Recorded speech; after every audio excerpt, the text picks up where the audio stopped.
বিধানসভা নির্বাচন দোরগোড়ায়, তাই শেষ বেলায় প্রচারে কোনো খামতি রাখতে চাইছে না শাসক থেকে বিরোধী রাজনৈতিক দলগুলি। এই আবহে রবিবার কেশিয়ারি ব্লকের কুসুমপুর 4 নম্বর অঞ্চলের দুধে বুথে বুথ এলাকায় প্রার্থীর উপস্থিতিতে প্রচার মিছিলের আয়োজন করল তৃণমূল। এদিনের এই প্রচার মিছিলে কামার চৌকি এলাকা থেকে শুরু হয়ে বুথ এলাকা পরিক্রমা করে দুধে বুধে এলাকায় শেষ হয়।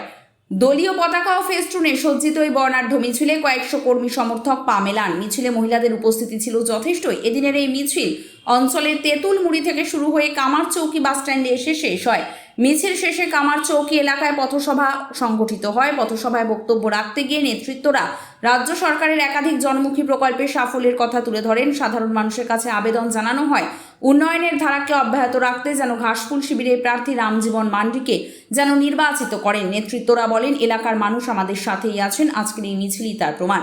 প্রার্থী ছাড়াও এদিনের কর্মসূচিতে উপস্থিত ছিলেন জেলা তৃণমূলের মহিলা সভানেত্রী মামনি মান্ডি, জেলা পরিষদের সদস্যা পলি সাহা, কুসুমপুর 4 নম্বর অঞ্চলের নেতৃত্ব লক্ষণ প্রধান সহ অন্যান্য নেতৃত্বরা।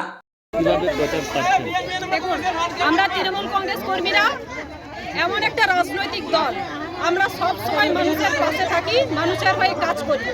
তাই আমাদের আলাদা করে প্রচারের দরকার হয় না, কারণ মমতা বন্দ্যোপাধ্যায় যখন ভোট আসে তখন মানুষকে পরিষেবা দেবেন এমনটা কিন্তু নয়। মমতা বন্দ্যোপাধ্যায় সারা বছর আমরা আজকে কামার চৌকি থেকে শুরু করে দুধে বুধে পর্যন্ত আমাদের তৃণমূল কংগ্রেস কর্মীদেরকে নিয়ে, আমাদের প্রার্থী ছিলেন রামজীবন মান্ডি, তাকে নিয়ে আমরা একটা পদযাত্রা করলাম এবং এখানে পথসভার মাধ্যমে আজকে আমাদের নির্বাচনী প্রচার সভা এখানে। কেমন সাড়া পাচ্ছেন এলাকা? আমাদের সারা এমনিতেই ভালো। আপনারা জানেন এখানকার কর্মীরা, এখানকার সাধারণ মানুষরা তৃণমূল কংগ্রেসের সঙ্গে ছিল এবং আগামী দিনে তৃণমূল কংগ্রেসের সঙ্গে থাকবে। কয়েকদিন আগে এই এলাকাটা বিজেপি মিছিল করেছিল, সেই মিছিল থেকে তৃণমূলের উদ্দেশ্যে নানাভাবে কটূক্তি করেছে, কি বলেন বিষয়টা নিয়ে? তৃণমূল কংগ্রেস বলছে বিজেপি যারা মিছিল করেছিল, আপনাদের কাছে যদি ফুটেজ থাকে আপনারা আমাদের এলাকার মানুষকে দেখাবেন যে আপনার এলাকা থেকে কতগুলো মানুষ ছিল। বাইরে থেকে লোক নিয়ে এসে এলাকায় হাঙ্গামা করে দিলে, মিছিল করে দিলে সেটা তাদের জয় জয়কার হয় না। এটা আপনারা তাদেরকে বুঝিয়ে দেবেন। আজকে কি সেই শক্তি প্রদর্শন করলেন?